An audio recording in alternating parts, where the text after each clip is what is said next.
11वी science physics units and measurements. 11वी science मधले आपल्याला पहिला जो चॅप्टर आहे युनिट्स अँड मेजरमेंट्स त्यामधील बघायचं, तो चॅप्टर बघायचं. आता यात काय काय पॉईंट्स आहेत. पहिला इंट्रोडक्शन, आजच्या लेक्चरमध्ये आपण बघू. Introduction, systems of units, fundamental quantities and units, derived quantities and units and conventions for the use of SI units. हे 5 पॉईंट आहेत. हे बघायचे. आता काय 1.3, 1.4, 1.5 ह्या वर्षीच्या अभ्यासक्रमातून हे डिलीट केलेले आहेत. आता बघा फिजिक्स म्हणजे काय असतं. आता 11वीचा पहिला chapter physics is the branch of science which deals, physics is a branch of science which deals with the study of nature and natural phenomenon. कशाशी? nature and natural phenomenon. It is a quantitative science where the various physical quantity are measured. हे काय आहे? quantitative science. The quantity which can be measured and with the help of which various physical happenings can be explained and expressed in the form of laws is called as physical quantity. ज्या क्वांटिटीच्या सहाय्याने आपल्याला एखादी गोष्ट मोजता येते आणि express करता येते त्या क्वांटिटीला फिजिकल क्वांटिटी म्हटलं. त्याचे एक्झाम्पल लेंथ, मास, टाइम, फोर्स हे आहे. आता युनिट म्हणजे काय? युनिट म्हणजे काय? What is unit? What is measurement? How it is measured? Unit, the standard measure for any quantity is called unit of that quantity. Standard measure of any quantity is called unit of that quantity. A measurement is a comparison with internationally accepted standard measuring unit. Measurement म्हणजे काय? Comparison असतं नेमकं internationally accepted standard measuring unit. आणि unit म्हणजे काय? Standard measured of any quantity. Standard पद्धतीने एखादी quantity मोजणे, त्याला काय म्हणायचं? युनिट. कशाच्या? Is called unit. स्टँडर्डच्या साहाय्याने. आता मोजलेली क्वांटिटी आपण कशा पद्धतीने एक्सप्रेस करतो? Suppose the measured quantity m is expressed in terms of number n followed by corresponding unit u. m is equal to nu. म्हणजे आपण तुम्ही काही मोजलं तुमच्या कंपास मधल्या स्केलच्या साहाय्याने 5 सेंटीमीटर, 3 सेंटीमीटर, तर ती मेजर्ड क्वांटिटी झाली. मग ती एक्सप्रेस कशी केली? 5 सेंटीमीटर. 5 इज अ नंबर आणि centimeter is a unit.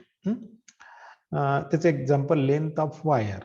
Length of wire is express as 2 meter. It means value of length is 2 meter.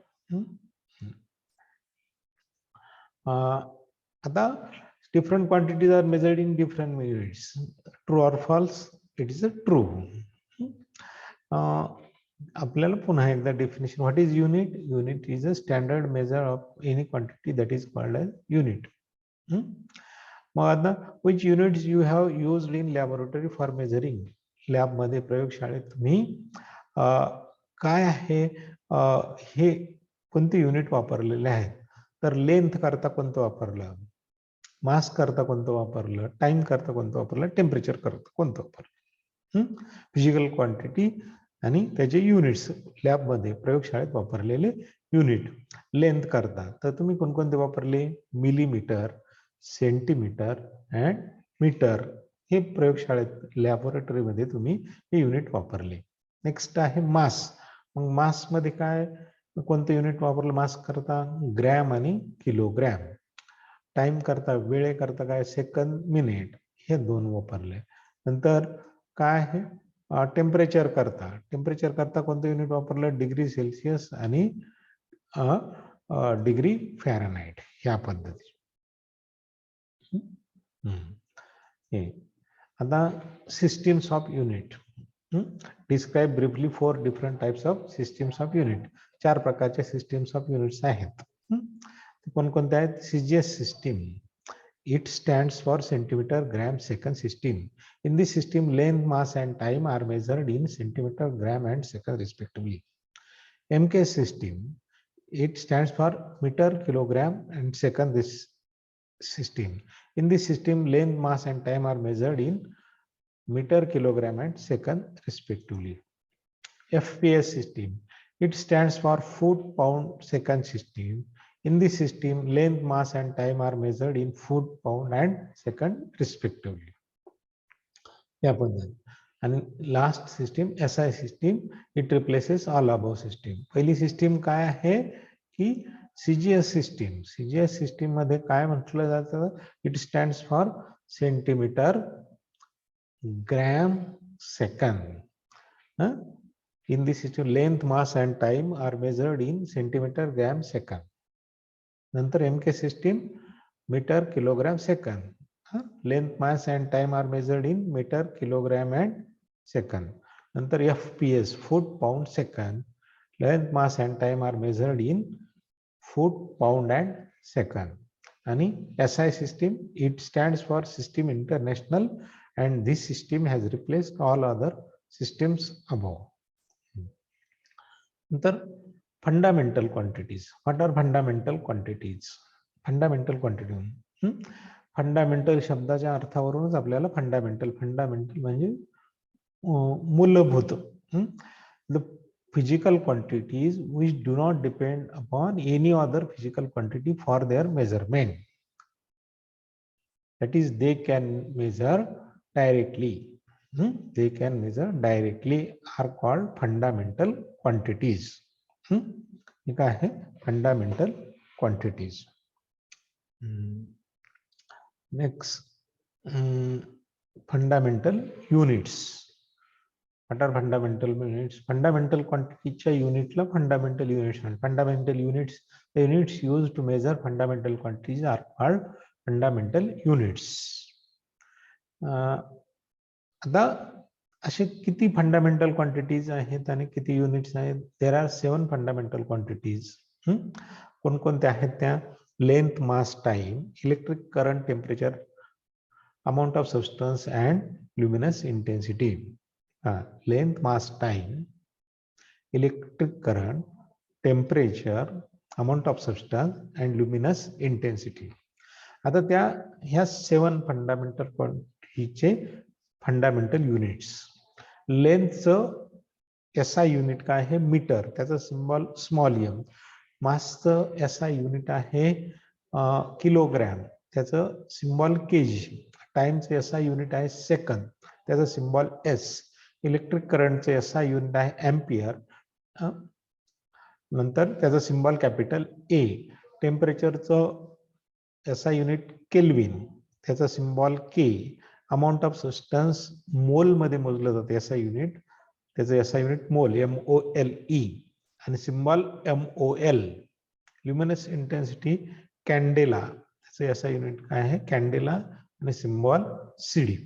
आता ह्या 7 फंडामेंटल क्वांटिटी, 7 युनिट आहे. या व्यतिरिक्त आणखी 2 सप्लिमेंटरी युनिट्स आहेत. कोणते? प्लेन अँगल आणि सॉलिड अँगल.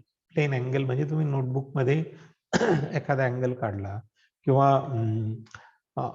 सर्कल मध्ये 2 रेडियस त्या सर्कम्फरन्स पर्यंत गेल्या तर त्या ठिकाणचा जो अँगल होईल तो प्लेन अँगल. मग त्याची डेफिनेशन काय आहे? The ratio plane angle. Plane अँगलची definition, the ratio of length of arc to the radius of circle is called plane angle. Length of arc to the radius of circle, कंसाची लांबी भागिले radius, length of arc upon radius, हा ratio जो आहे त्याला plane angle म्हणतात. Plane angle याचं unit radian आहे, रेडियन. दुसरं आहे सॉलिड अँगल. सॉलिड अँगल म्हणजे काय? तुम्ही आईस्क्रीमचा कोन डोळ्यापुढे आणायचा, आईस्क्रीमचा कोन डोळ्यापुढे आणायचा. Solid angle. Solid angle is defined as the area of portion of surface to the of a sphere to the square of radius of sphere. Solid angle करता तुम्ही आईस्क्रीमचा कोन डोळ्यासमोर आणा, त्याचा वरचा सरफेस एरिया, आईस्क्रीम भरलेला पूर्ण वरचा जो surface area divided by radius square, हे सॉलिड अँगलचं डेफिनेशन कशाचा ratio area of portion of sphere to square of radius DA upon R square is a solid. त्याच्या युनिट आहे स्टिरॅडियन. आता पुढचं आहे डिराइव्ड क्वांटिटी म्हणजे काय असतं. डिराइव्ड क्वांटिटी आणि derived unit physical quantities other than 7 fundamental quantity. वरती आपण ज्या पाहिल्या 7 फंडामेंटल क्वांटिटी त्या सोडून सर्व इतर सगळ्या डिराइव्ड क्वांटिटी. मग physical quantities which other than 7 fundamental which depend upon one or more fundamental quantity for their measurement are called derived quantity. आणि derived quantity च्या युनिटला derived unit म्हणतात. Units of derived quantities are expressed in terms of fundamental units for their measurement are called derived units. आता कोणते example घेऊ शकतो आपण derived quantityचं. आपण हे 3 एक्झाम्पल पाहिले वेलॉसिटी, ऍक्सेलरेशन, मोमेंटम. नंतर मग काय आहे की व्हेलॉसिटीचा फॉर्म्युला आपल्याला डिस्टन्स अपॉन टाइम त्याच्यावरून युनिट तयार होतं मीटर अपॉन सेकंद. CGSचं सेंटीमीटर अपॉन सेकंद म्हणजे व्हेलॉसिटीचा असा युनिट मीटर पर सेकंद, CGSचं centimetre per second. Acceleration velocity of time म्हणजे त्याचं याचा unit metre per second square, CGS unit centimetre per second square. मोमेंटमचा formula mass into velocity. Mass म्हणजे किलोग्रॅम, व्हेलॉसिटीचं metre per second, kilogram metre per second, सेंटीमीटरचं gram GCM पर S, gram centimetre per second हे त्याचं unit आहे. आता काही quantity तुमच्या समोर दिलेल्या आहेत त्याच्यात क्लासिफिकेशन करायचं. Classify the following quantities into fundamental and derived quantities. कोणकोणते आहेत. Length, velocity, area, electric current, acceleration, time, force, momentum, energy, temperature, mass, pressure, magnetic induction, density या क्वांटिटी. आता पहिलं डोक्यात घ्यायचं आपल्याला काय आहे 7 फंडामेंटल क्वांटिटीज कोणत्या आहेत त्या पाहायच्या आणि बाकीच्या सर्व काय आहे डिराइव्ड क्वांटिटी. मग लेंथ पहिलं दिलेलं लेंथ ती फंडामेंटल क्वांटिटी. नंतर व्हेलॉसिटी नाहीये 7 मध्ये म्हणजे ती डिराइव्ड क्वांटिटी. नंतर एरिया 7 मध्ये नाहीये, 7 फंडामेंटल क्वांटिटी ते काय झालेलं आहे derived quantity. Electric current fundamental quantity आहे. Acceleration derived quantity. Time fundamental quantity. Force derived quantity. Momentum derived quantity. Energy derived quantity. Temperature 7 fundamental quantities मध्ये आहे म्हणजे temperature fundamental quantity. Mass fundamental quantity. नंतर pressure, magnetic induction आणि density ह्या सगळ्या derived quantity आहेत. या ठिकाणी आता डिराइव्ड क्वांटिटीज आणि फंडामेंटल क्वांटिटीज आणि ह्या त्यांचे युनिट त्याचप्रमाणे सप्लिमेंटरी युनिट त्याचं क्लासिफिकेशन आपल्याला करायचं. इथं काही युनिट्स दिलेले आहेत. आता हे 7 फंडामेंटल क्वांटिटीचे युनिट पहिले बाजूला काढले की आपल्याला डिराइव्ड येते आणि 2 सप्लिमेंटरी तुम्हाला माहिती आहे रेडियन आणि स्टिरॅडियन. मग आता newton metre, candela, radian, hertz square metre, tesla, ampere, kelvin, volt, mole, coulomb, farad, steradian हे सगळे दिलेले आहेत. आता फंडामेंटल युनिट्स कोणते मीटर, कॅन्डेला, एम्पियर आणि केल्विन. सप्लिमेंटरी युनिट्स कोणते रेडियन, स्टिरॅडियन. नंतर डिराइव्ड युनिट्स कोणते newton, hertz square metre, tesla, volt, coulomb, farad हे सगळं काय आहे डिराइव्ड क्वांटिटी.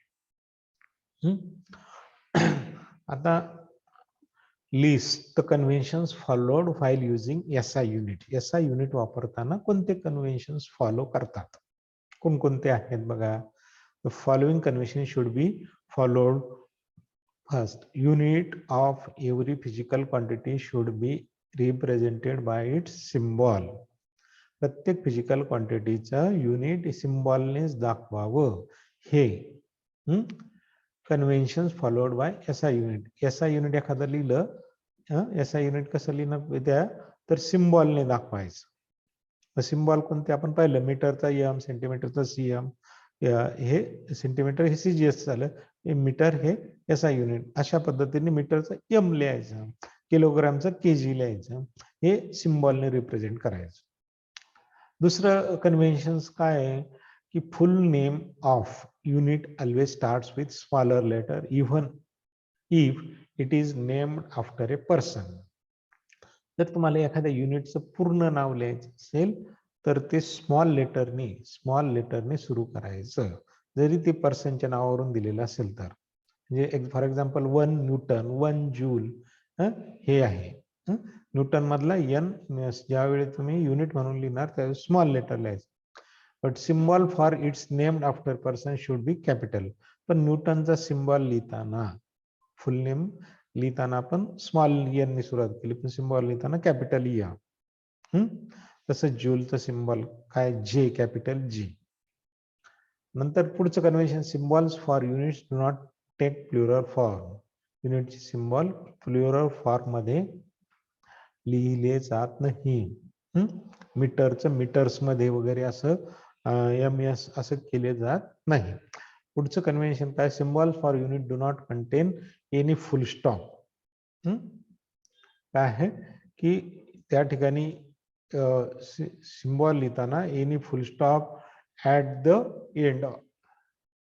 शेवट काय आहे, सिम्बॉल लिहिल्यानंतर फुल स्टॉप देण्याची आवश्यकता नाही, लिहिला जात नाही. नंतर आहे पुढचं convention, the units of physical quantity in numerator and denominator should be written as 1 ratio. Physical क्वांटिटीचं युनिट लिहिताना 1 रेशो लिहायचा, metre per second square, metre या पद्धतीने. पण सेकंड स्क्वेअर असेल तर मीटर अपॉन सेकंद असं लिहायची आवश्यकता नाही, लिहिता येत नाही. Next convention, use of combination of units and symbols for units avoided when physical quantity is expressed by combination of two example of two.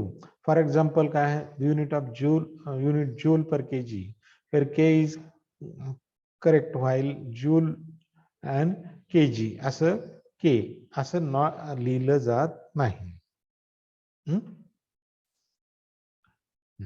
एकाचा नंतर prefix symbol is used before the symbol of unit. Prefix symbol and symbol of unit consider symbol for the unit, which can be raised positive or negative power of 10. For example, 1 millisecond. 1 millisecond is equal to 10 raised to minus 3 second. 1 microsecond. 1 microsecond is equal to 10 raised to minus second. 1 nanosecond. 10 raised to minus second. Use of double prefixes is avoided when single prefix is available. 10 raised to minus 6 म्हणजे microsecond आहे, पण मग it is not 1 MMS millisecond दोनदा करण्याची आवश्यकता नाही, तर microsecond असं आहे. नंतर नेक्स्ट आहे convention, space or हायपन must be introduce while indicating multiplication of 2 units. म्हणजे space or hyphen must be introduced as meter per second should be written as m dash m space s raised to minus 1 or m dash space raised to minus 1 अशा पद्धतीचं. या पद्धतीने आपल्याला हे बघायचं.